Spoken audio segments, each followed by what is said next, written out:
হিন্দুদের বেদে লেখা আছে আম সত্তা সরতি শতভূতি মারমেহের সুন্দরম মঙ্গলম নরশংসা বেদশং ভবিষ্যতি মনসি বেসদানিকো বাসুতে বরঙ্গরঙ্গীতি পূর্ণগন্ধানি স্পর্শ ইন্দ্র যৌন উপস্রোত নামে নরশংসা ভবিষ্যতে। হিন্দুদের বেদে লেখা আছে যিনি হবেন সর্বশ্রেষ্ঠ মহামানব, তার অবতার হবে ওই সৃষ্টিকর্তার কাছ থেকে। তিনি হবেন সর্বশ্রেষ্ঠ মহামানব। তিনি একদিক দিয়ে সর্বশ্রেষ্ঠ মহামানব হবে না। ওম চতুর্ভুমণ্ডলম, তিনি চতুর্ভুমণ্ডলের দিক দিয়ে, চতুর আসমান জমিনের দিক দিয়ে তিনি হবে সর্বশ্রেষ্ঠ মহামানব। আম সত্তা সরতি শতভূতি মারমেহের সুন্দরম মঙ্গলম নরশংসা। ওই মহামানবের চেহারাটা এত সুন্দর হবে যেন চাঁদি দিয়ে মোড়ানো থাকবে, যেন সোনা দিয়ে মোড়ানো থাকবে, যেন হিরে মুদ্রা দিয়ে মোড়ানো থাকবে। ও আমার নওজোয়ান যুবকেরা, ও আমার সোনা মানিকেরা, ও আমার সুধী বন্ধুরা, ওর মতো একটা অবতার, ওর মতো একটা মহামানব পৃথিবীতে দুইটা হবে না। তার চেহারাটা এতই সুন্দর থাকবে, ওই চেহারার মতো দ্বিতীয় পৃথিবীতে কোনো মানবের আবির্ভাব হবে না। হযরত আম্মা আয়েশা রাদিয়াল্লাহু তাআলা আনহা আলাইহিস সালাম তিনি বর্ণনা করে ওই দিন জুলাইখার বান্ধবীরা ইউসুফ নবীকে দেখে আঙুল কেটেছিল। যদি আমার দয়ার নবী মায়ার নবীকে একবার এই দুই নয়ন দেখে, এই দুই নয়নে যদি একবার দেখতো, এই দুই চোখে যদি একবার দেখতো, তাহলে আঙুল কেন বলে যা খানা যারা কেটে ফেলতো। এই দেশাঙ্গা ভবিষ্যতি মানসে সাদানিকো বাসুতে বারাঙ্গারাঙ্গি কি পূর্ণ গান্ধারী স্পর্শ। হে নওজোয়ান যুবক, বেদ কি বলে?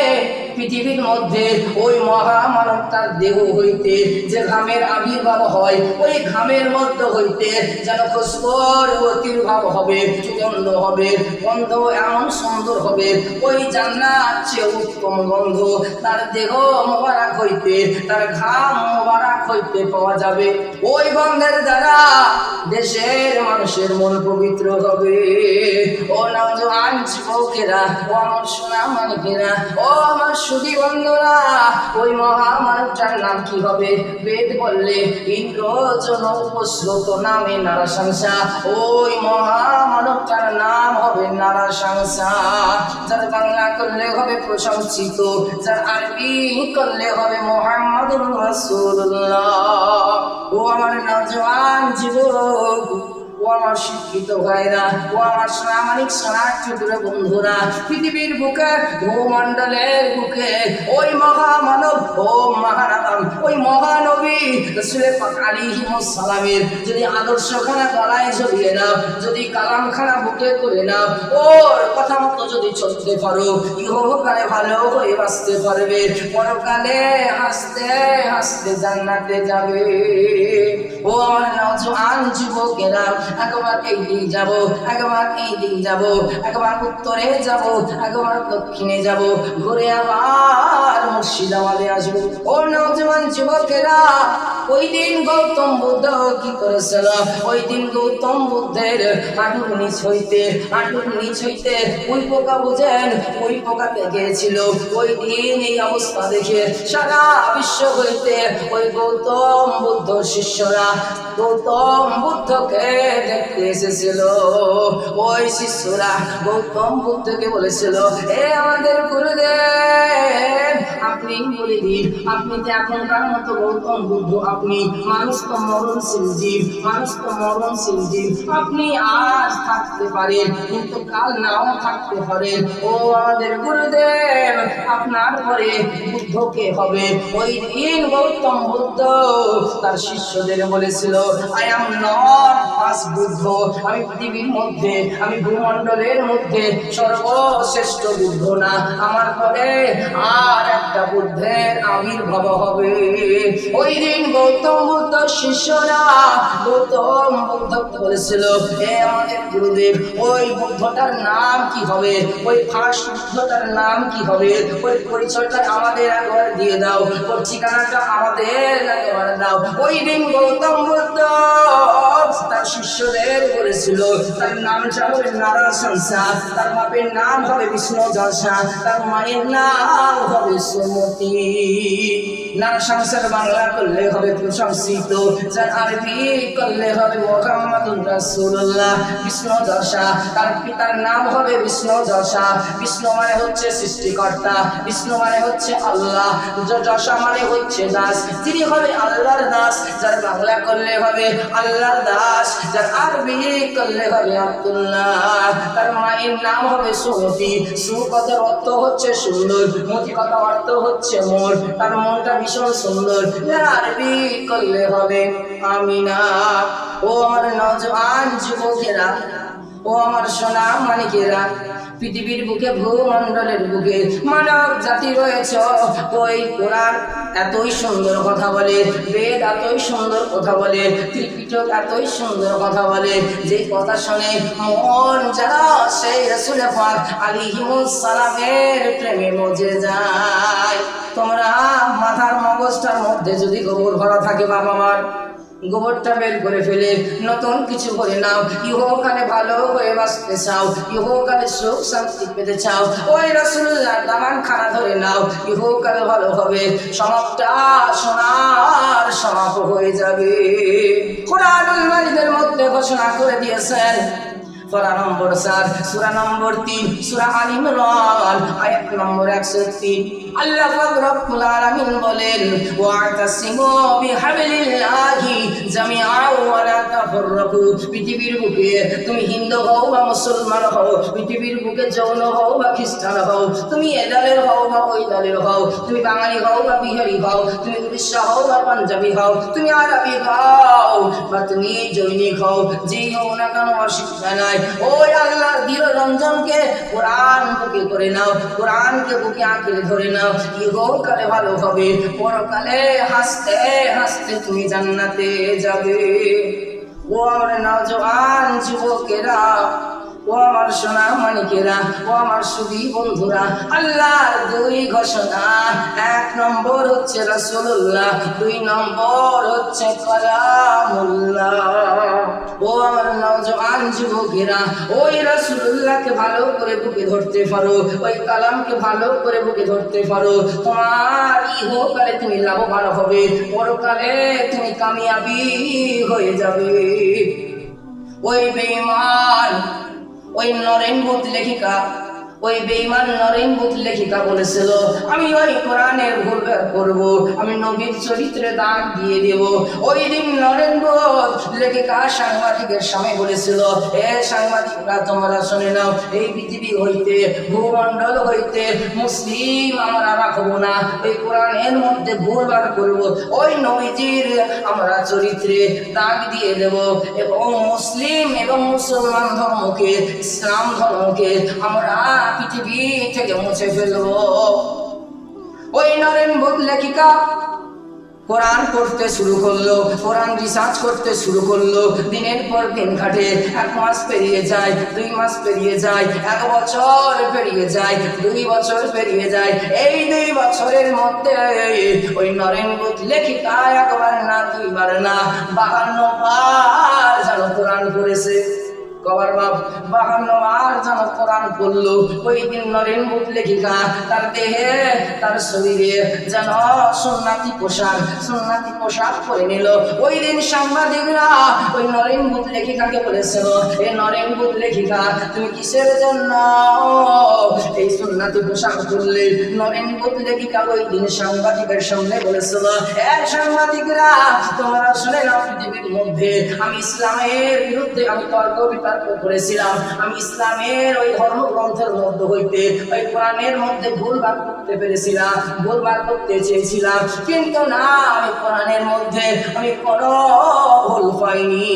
আমি পৃথিবীর বুকে একবার নাই দুইবার নাই, একবার নাই দুইবার নাই, আমি পৃথিবীর বুকে 52 বার কোরআন রিসার্চ করেছি, আমি 52 বার কোরআন খতম করেছি, কিন্তু কোরআনে কোনো ভুল নাই। ইসলামকে বিতাড়িত করতে চেয়েছে, ইসলামকে তাড়িয়ে দিতে চেয়েছে, কিন্তু না, কোনো মানুষ করে নাই। ও আমার নওজোয়ান যুবকেরা, ও আমার সোনার মানিকেরা, ও আমার সুধী বন্ধুরা, পৃথিবীর বুকে ওই আবু জেহেল বলেছিল আমি পৃথিবীর বুকে ইসলাম প্রচার করতে দেব না, আমি পৃথিবীর বুকে ইসলাম ধর্মটা আর আগাতে দেব না, এখান থেকেই সমাপ্ত করে ফেলবো। ওই দিন আবু জেহেল কিছু মানুষকে বললো, কিছু সৈন্যকে বললো, এ আমার দলের লোকেরা তোমরা শুনে নাও, আব্দুল্লাহ ইবনে মুহাম্মদ, ওই আব্দুল্লাহর বেটা মুহাম্মদ দিনের পর দিন ইসলাম প্রচার করে যাচ্ছে, ওকে আর ইসলাম প্রচার করতে দেব না। ওই দলের কিছু লোক বলেছিল কিসের জন্য ইসলাম ওকে প্রচার করতে দেবে না। ওই দিন আবু জেহেল বলেছিল শুনে নাও, পৃথিবীর বুকে ভূমণ্ডলের বুকে বাপ দাদুর ধর্মকাল হইতে, বাপ দাদুর কাল হইতে আমরা মূর্তি পূজা করে এলাম, আবার এখন ওই মুহাম্মদ বলছে মূর্তি পূজা করা চলবে না। ও আমার নওজোয়ান যুবকেরা, ও আমার সোনা মানিকেরা, মূর্তি পূজা করা একেবারে হারাম কোরআন বলছে। আবার বেদ কি বলেছে জানো? বেদ বলে অন্ধাম তোমা প্রবার শান্তি সম্মতি প্রস্তুতে, এই পৃথিবীর বুকে ভূমণ্ডলের বুকে তাহারাই যেন অন্ধকারে প্রবেশ করে যারা সাম মূর্তির পূজা করে। বেদ বলছে পূজা করা চলবে না। ও আমার নওজোয়ান যুবকেরা, ও আমার সনাতন ধর্মাবলম্বী ভাইরা, একটি কথাগুলো ধ্যানের সঙ্গে শুনবেন, মাথার মধ্যে দানের সঙ্গে ভরে দিবেন। ওই দিন আবু জেহেল আমার নবী পাক সাহেবুল আওলাদ আলাইহিস সালামকে পৃথিবী থেকে বিতাড়িত করার জন্য দারুন নাদওয়া বলে একটা স্থান আছে, ওই মক্কাতে দারুন নাদওয়া নামক স্থানে একটা মিটিং ডাকলেন। ওই মিটিং এর মধ্যে 1056 জনের বেশি ওই মিটিং এর মধ্যে জড়বদ্ধ হইল। যখন মিটিং এর মধ্যে জড়বদ্ধ হইল, আবু জেহেল বলল আনা ইবনে আব্দুল্লাহ, আনা ইবনে মুহাম্মদ, আব্দুল্লাহ ইবনে মুহাম্মদ, আব্দুল্লাহ ইবনে মুহাম্মদ। ওই আব্দুল্লাহর বেটা মুহাম্মদকে আমরা রুখতে পারি নাই, আমরা ওকে থামতে পারি নাই, ওকে আর পৃথিবীতে রাখা চলবে না, ওকে কতল করে দিতে হবে। ও নওজোয়ান যুবকেরা, আমার সোনা মানিকেরা, আবু জেহেল পরামর্শ করলো আমার ভাতিজা মুহাম্মদকে আর পৃথিবীতে রাখবো না, আর ভূমণ্ডলের মধ্যে রাখবো না, পৃষ্ঠের মধ্যে রাখবো না, যদি রাখি তাহলে ইসলাম প্রচার হয়ে যাবে, আমার বাপ দাদুর ধর্ম মূর্তি পূজা আর থাকবে না। আবু জেহেল পরামর্শ করলো, ওই মিটিং এর মধ্যে বললো এ আমার দলের লোকেরা তোমরা শুনে নাও, তোমরা 10 জন যাও আব্দুল্লাহ ইবনে মুহাম্মদ, ওই আব্দুল্লাহর বেটা মুহাম্মদকে কতল করে দিয়ে চলে এসো। ওই 10 জন লোক বলল হে আবু জেহেল, তোমারই তো ভাইয়ের ছেলে, কিসের জন্য তোমার মধ্যে কি দয়া হয় নাই, তোমার মধ্যে কি মায়া হয় না?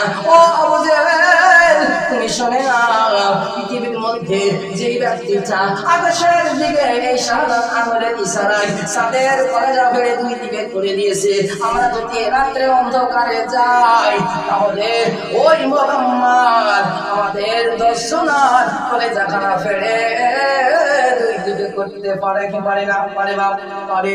ও নওজোয়ান যুবক, আবু জেহেল এইরকম করে পরামর্শ করলো। 10 জনাতে হয় না, বলে 20 জনা যা। আবু জেহেলের কাছে উত্তর এলো আমরা 20 জনা যাবো না। আবু জেহেল বলে 20 জনা যখন না যাবি, এই 1056 জনাই মিলে ওই মুহাম্মদকে কতল করে দিতে হবে, আর পৃথিবীতে রাখবো না। পৃথিবীর মধ্যে আল্লাহ যাকে রাখবে, পৃথিবীর কোনো মানব নাই তাকে দুনিয়া থেকে সরাইতে পারবে, আর আল্লাহ যাকে মেরে দেবে, পৃথিবীর পৃথিবীর কোনো মানব নাই তাকে বাঁচিয়ে রাখবে। যদি কোনো মানুষ মরে যায়, কলকাতা নিয়ে যাও, বিধি নিয়ে যাও, ওখানকার ডাক্তার বলবে আমার সীমার বাইরে, আমার সীমার বাইরে, আমি এই পড়া কখনো পড়ি নাই। পৃথিবীর মধ্যে অনেক বৈজ্ঞানিক সায়েন্টিস্ট তৈরি হয়েছে, কিন্তু মরা মানুষকে, মৃত মানুষকে জীবিত করার কোনো শক্তি নাই। তুমি ব্যাঙ্গালোর নিয়ে চলে যাও, ওই পিজি নিয়ে চলে যাও, কোনো ডাক্তার এই পড়া পড়েন নাই, যার ভিতরের হাওয়াটা একবার বেরিয়ে যায়, এই হাওয়াটা পৃথিবীর কোনো মানব করতে পারে নাই। ওই দিন পরামর্শ করে ওই আবু জেহেল দলবদ্ধ করে সৈন্য সিপাহী নিয়ে ওই মুহাম্মাদের বাড়িটা ঘেরাও করে নিল। নবী পাক সাল্লাল্লাহু আলাইহি ওয়াসাল্লামের বাড়িটা যেন ঘেরাও করে নিল। যখন ঘেরাও করলো,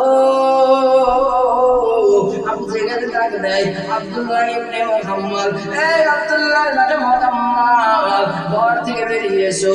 ওই দিন ঘরের মধ্যে গেছিল, ওই দিন নবী পাক সাল্লাল্লাহু আলাইহি ওয়াসাল্লামের বাড়ি থেকে গেছিল। ওই দিন বাড়িতে ছিল আমার নবী এবং ছেলে খোদা আলী, দুইজন মানব আমার নবী পাক আলাইহিস সালামের বাড়িতে ছিল। এইদিকে ওই কাফেরেরা ডাক দিয়ে বলে, এ মুহাম্মদ, তুমি আর ঘরের মধ্যে থেকো না, তুমি বেরিয়ে চলে এসো, তোমার দিন শেষ হয়ে গেছে, তোমাকে আমরা কতল করে ওই উপরে পাঠাই দিব। ওই দিন আল্লাহর অর্ডার হয়েছিল, আল্লাহর অর্ডার হয়েছিল। আল্লাহ পাক রব্বুল আলামিন জিবরাইল আলাইহিস সালামকে বলেছিল, এ জিবরাইল, যাও যাও, তুমি চলে যাও, আমার রাসূল পাক আলাইহিস সালামের কাছে চলে যাও। ওখানে গিয়ে আমার রাসূল পাক আলাইহিস সালামকে বলবে, আমার নবীকে বলবে, যেন মক্কা থেকে হিজরত করে যেন সোনার মদিনার দিকে চলে যায়। আল্লাহর অর্ডার হয়েছে, আল্লাহর তরফ হইতে জিবরাইল আলাইহিস সালাম আল্লাহর তরফ হইতে পৃথিবীতে চলে এলো। আসার পরে নবী পাক সাল্লাল্লাহু আলাইহি সাল্লামকে বলল, ইয়া রাসূলুল্লাহ, ইয়া হাবিবাল্লাহ, নবী গো, আপনি আর মক্কা মদিনায় থাকেন না, হিজরত করে সোনার মদিনায় চলে যাও। এতক্ষণে বাপ জিবরিল এসেছে, এতক্ষণে জিবরিল এসে নবীকে বলল, ইয়া রাসূলুল্লাহ, আপনি এই স্থানে আর থাকেন না, হিজরত করে তুমি মদিনায় চলে যাও। আল্লাহ পাক রব্বুল আলামিনের কাছে একটা আয়াতে কারিমা অবতীর্ণ হলো। ওই আয়াতে কারিমা পড়ে এক মুঠো বাড়িতে ফুঁক দিয়ে ওই কাফেরদের চোখে সিনায়া দিয়া আমার রাসূলের পাক আলাইহিস সালাম বেরিয়ে গেল।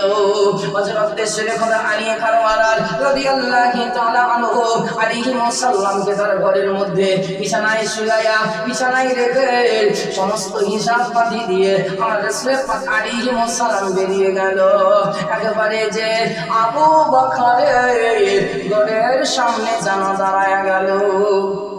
আমার নবী পাক সাহেবে লাউলাদ আলাইহিস সালাম হযরতে আবু বকর সিদ্দিক রাদিয়াল্লাহু তাআলা আনহু বাড়ির দরজায় গিয়ে ছোট্ট করে হাঁক দিলেন, আবু বকর।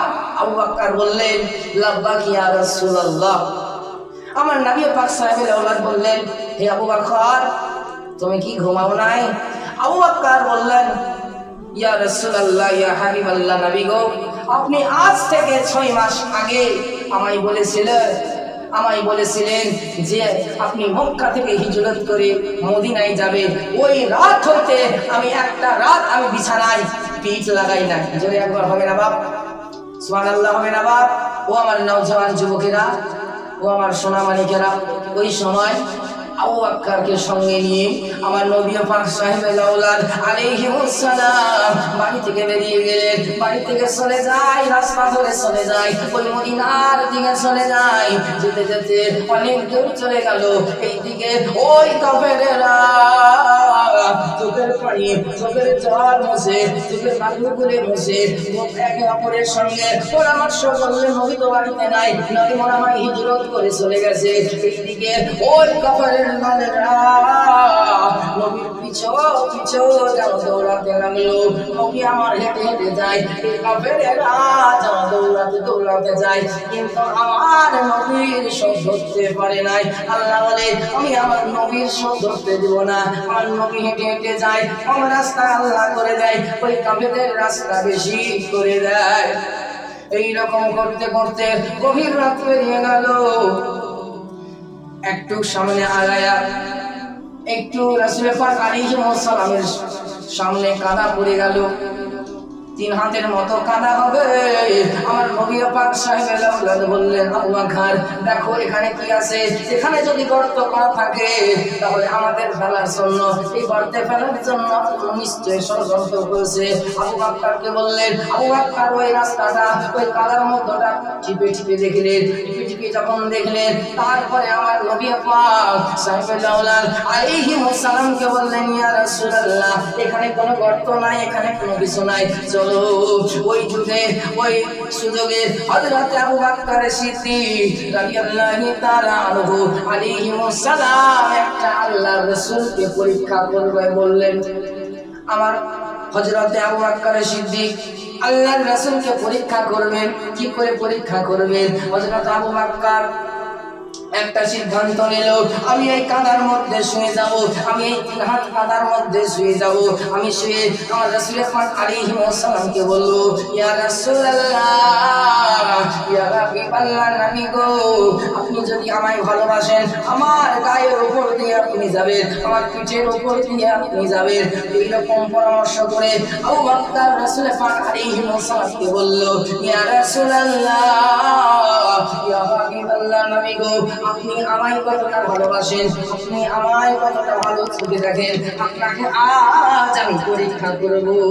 আমার নবী পাক সাল্লাল্লাহু আলাইহি ওয়াসাল্লাম কেমন করে রাসূলকে পরীক্ষা করবে? আবু বকর বলল, এ আমার নবী, এ আমার নবী পাক সাল্লাল্লাহু, আমি এই কাদার মধ্যে শুয়ে যাচ্ছি, আপনি যদি ইয়া রাসূলুল্লাহ, ইয়া হাবিবাল্লাহ, নবী গো আপনি আমার পিঠের উপর দিয়ে যদি যান তাহলে আমি ভাববো আপনি আমায় অনেক ভালোবাসেন। আমার নবী পাক সাহেবুল্লাহ চিন্তায় পড়ে গেলেন, যদি বলে যে আমি ভালোবাসি না তাহলে আবু বকর দুঃখ করবে, আবার যদি না যায় তাহলে আবু বকর দুঃখ করবে। আবু বকর শুয়ে আছেন কাদার মধ্যে, আমার রাসূল পাক আলাইহিস সালাম একটা পা কোমরের উপরে দিলেন, একটা গলার উপরে দিয়ে আমার রাসূল পাক আলাইহিস সালাম পেরিয়ে গেলেন। এইরকম